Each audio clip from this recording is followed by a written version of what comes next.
የኤፍራታ ጭንቀት ብቻዋን ለመዋጣት ማንንም ለማስረዳት ፍላጎት የላትም። ምክንያቱም በእሷ ላይ የደረሰውን ሁሉ እራሷን ለመዋጣት እንጂ በዙሪያዋ ላሉ ሰዎች ነግራ ልታስጨንቅ ስላልፈለገች ሁሉንም ነገር እራሷ በራሷ ለመወጣት ወስናለች። አሁን ላይ ማንም ሰው ሊረዳት አልቻለም። ቤዚዬ እንኳን ደህና መጣሽ ስትላት ሁሉንም ነገር ገኒ እንድትሰማው ሁሉንም ነገር ተናገረ ቤዛ። ምክንያቱም ገኒ ናታልን በጣም ስለምትወደው ሌላው እንዴት ትወዳለች ብዬ ወይም ደግሞ አስቤ አላቅም አለች ቤዛ። ሁሉንም ነገር ለገኒ ነገረቻት። ገኒም እራሷን ስታወደቀች እፉዬን እኔ ነግራታለሁ፣ እኔ አግባባታለሁ፣ አንተ ተስፋ እንዳትቆርጥ ብላ ያፌዝን አጽናናችው። ያፌዝን ማግባቷን ስታገኒ በጣም ተናደደች። ምክንያቱም እንዴት የሚል ሀሳብ ነበረባት። አሰላሙ አለይኩም ወረህመቱላሂ ወበረካቱ። ውድና የተከበራችሁ የቻናል ቤተሰቦች እንዴት ናችሁ? ደህና ናችሁ ወይ? ለዚህ ለቻናል አዲስ የሆናችሁ ሰብስክራይብ እያደረጋችሁ ቤተሰብ ሆኖ ነበር ላይክ ሸር እያደረጋችሁ ለምታበረታቱኝ እጅግ እናመሰግናለን። ሐረግ ድራማ እንግዲህ ክፍል 67 እንደቀጠለ ነው። ሐረግ ድራማ ክፍል 67 እንግዲህ ሐረግ ድራማ በየቀኑ እየተለቀቀ አይደለም፣ የኔትወርክ ችግር ነው እና ኤፍራታ እንግዲህ በጣም ችግሮችን እራስ በራሷ ለመፍታት ወሰነች። ለማንም ማካፈል አልፈለገችም። ምክንያቱም ይህ ሁላ የምታደርገው ለናታን ስትል ነው። ናታንን እንደማወደውና እንደማታፈቅረው የነገረችው በእሱ በሰራው ስህተት እሷ ትልቅ ችግር ውስጥ እንዲገባ ስላወቀች ነው። ምክንያቱም ያፌዝ በናታን የመጣባት ያፌዝ ናታ እስር ቤት የሚበሰብስ ወይም ደግሞ ሌላ ግብተስ ከምትኖሪ ማንኛው ይሻላል በማለት ምርጫ ትሰጣት። እሺ አገባለሁ አለችው። ምክንያቱም ናታን ምንም ነገር እንዲሆንባት አትፈልግም። እሺ እኔን የምታገቢ ከሆነማ እንደማትፈልጊው ካሁን ወዳ ናታን የሚባል ሰው እንደማትፈልጊው እና የምታገቢ እንደሆነ 8 ቀን እንደቀረሽ ይህን ሁላ እንድታስረጅ እፈልጋለሁ አላት። ኤፍራታም ለናታ ሁሉም ነገር ነገረችው። እኔ በጣም የምወደውና የማፈቅረው ልጅ አለ። ስለዚህ አንተን አልወድህም።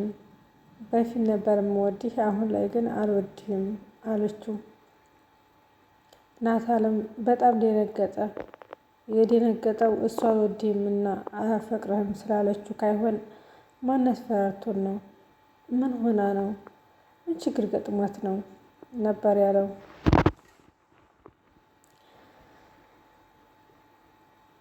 ያፌዝም ስልክ ደወለና ዛሬ መተሽ እራት መብላት አለብሽ፣ እራት እንበላለን ብሏት ስለነበረ ወደ እራት ግብዣው ሄደች ፍራታ። እዛም ስትል እራት ቀርቦላት እየበላች እያለ ዛሬ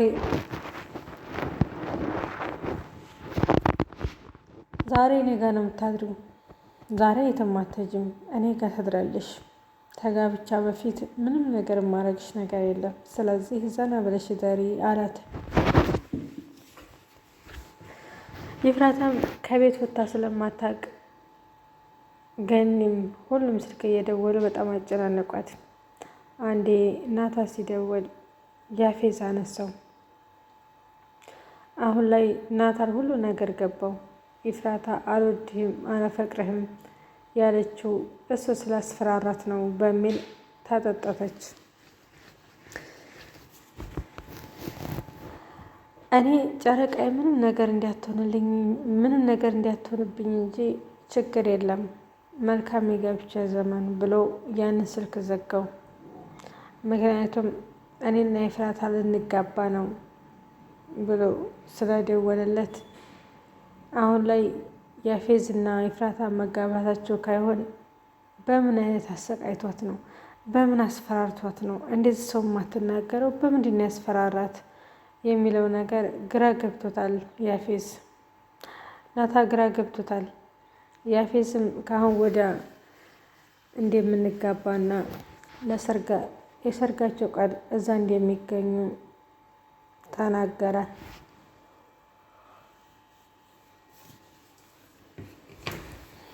በዚህንም ያስፈታት ናታንና ጤን ወደ ሰርጉ ይዛቸው እንዲመጣ ከእስር ቤት አስለቀቃት።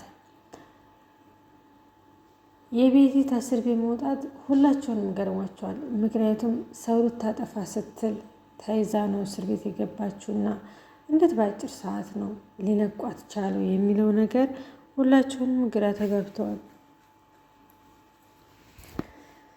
አሁን ላይ ያፌዝ እንግዲህ ሊያገባ 8 ቀን ቀርቶታል። ዳግምና ናታል የሚያስቡት ሀሳብ በሰርጓ ሰዓት ላይ እናስቀራት ወይም የሆነ ነገር እንፍጠር፣ መጀመሪያ ታይጋቡ የሆነ ነገር መፍጠር አለብን ብለው እየተዘጋጁ ያሉ ነው።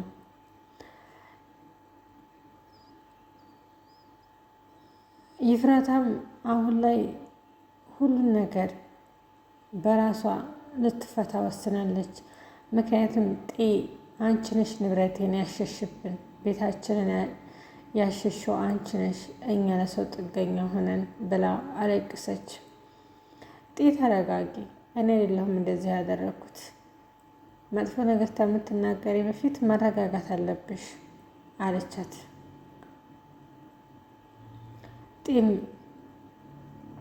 የአባቴን ቤትና የአባቴን ሁሉ ነገር ያሱሰርሽው አንቺ ነሽ በማለት በጣም ስለተናገረቻት ቤዝ እንደዚህ አትበይ፣ እሷ አይደለችም ማለች።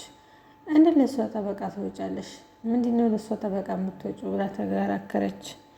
ምክንያቱም ጠበቃ ካይሆን ይሄ እውነተኛ ነው። የእናንተን ቤትና የእናንተን ንብረት የወሰዱት አባትሽ በጣም ብዙ ብር ተበድሮ ስለነበረ አሁን ላይ እነዛ ዕቁቦች ሁሉ ያን ገንዘብ እንድታስገቢ ስለጠየቁ ነው እንጂ ሌላ ነገር አይደለም ይላታል።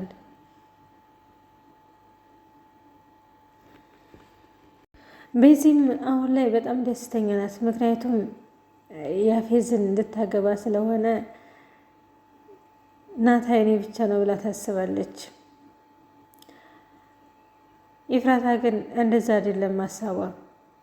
ይፍራታ ያሰበውን ሁላ አሳክታለት ናታን ነጣ ማውጣት ነው ያሰበችው። ቤዛ ግን ይፍራታና ያፌዝ ስትጋቡ እኔና ናታል ሰላም እንኖራለን ብላ አስባለች። ይፍራታ አሁን ላይ ያፌዝ እና ይፍራታ የማይጋቡ ከሆነ እድሜ ልኩን እስር ቤት እንደሚገባ ስለተነገራት የእሱ ደግሞ እድሜ ልኩን እስር ቤት እንዲገባ ስላልፈለገች በቁሟ ትሰቃያለች። ያፌዝ ባልሰራው ስራ ላይ ያፌዝ ግን ይህን ነገር አድርጎታል የሚለው ነገር ግራ ገብቷታል። ናታ ይህንን ነገር ምንም ነገር አድርጎ ካይሆን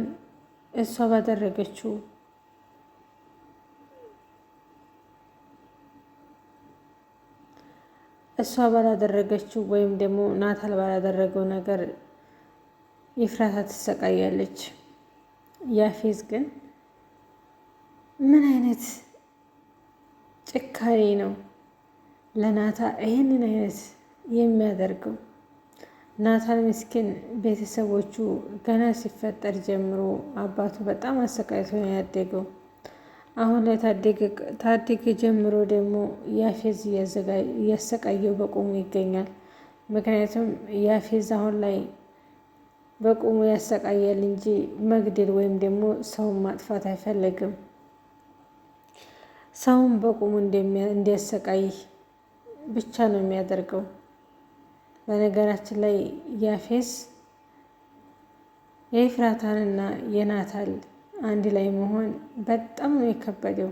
ምክንያቱም በህይወቱ ውስጥ ትልቁ ችግር የፈጠረበት የሁለታቸው አንድ ላይ መሆን ነው።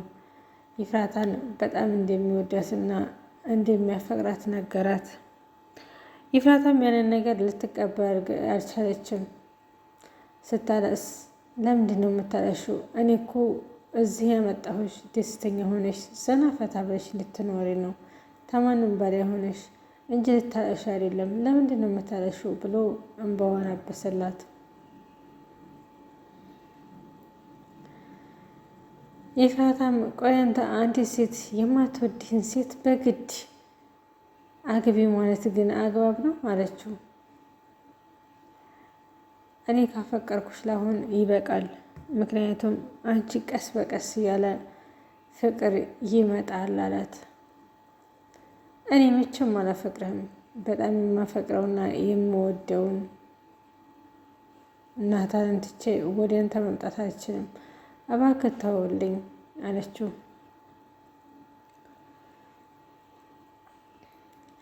ኤፍራታም ወደ ቤት መሄድ ስትፈልግ አሁን ላይ መሽቷል፣ እኔ ምንም አላደርግሽም፣ ተጋብቻ በፊት ምንም ነገር ማድረግ አልፈልግም አላት። ስለዚህ ወደ ቤት ነገ ጧት ትሄጃለሽ ብለው አስቀራት። ጠዋት ላይ ግን በጠዋት ተነስታ ወደ ቤት ስትመጣ ሁሉም እየጠበቋት ነበር። ገኒ መሆንሽ ነው? ስልክ እንኳን ስደውል እያነሳሽ አይደለሽም ብላ ጥያቄ ጠየቀቻት። መልሷ ዝም ነበር። ቤዛም ደግሞ ልታገቢ እንደሆነ ሰማን፣ ለምን ደበሽ? ለምን አልተናገርሽም አለቻት። እንዴት ከየት ሰማሽ አንቺ? ከየት ሰምተሽ ነው አለቻት። ሰማሁኝ፣ በውስጥ ሰማሁኝ አንቺ የበጎች ራስ ምታት ብላ ሰደበቻት። ቤዛም ልታገቢ እንዲሆንና በዚህ ሳምንት ውስጥ የምታገቢ እንዲሆነ ሰማሁኝ፣ እንኳን ደስ አለሽ አለቻት።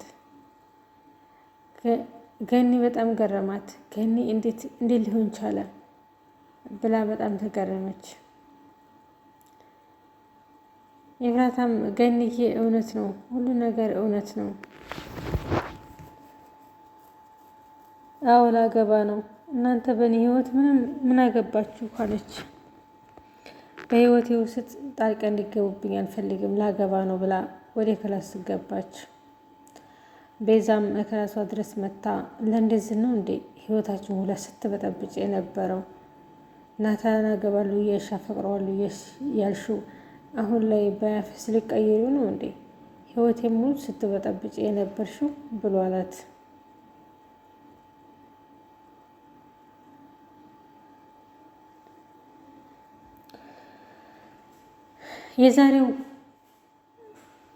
የዛሬው ቆይታችን ይሄንን ይመስላል። በድጋሚ ቪዲዮ እስከምንመጣ ድረስ ክፍል 67 ይሄን ይመስላል። በድጋሚ ቪዲዮ እስከምንመጣ ድረስ ባይ ባይ። ይሄን ቻናል አዲስ ሲሆናችሁ ሼር፣ ላይክ እያደረጋችሁ ቤተሰብ ሆኑ።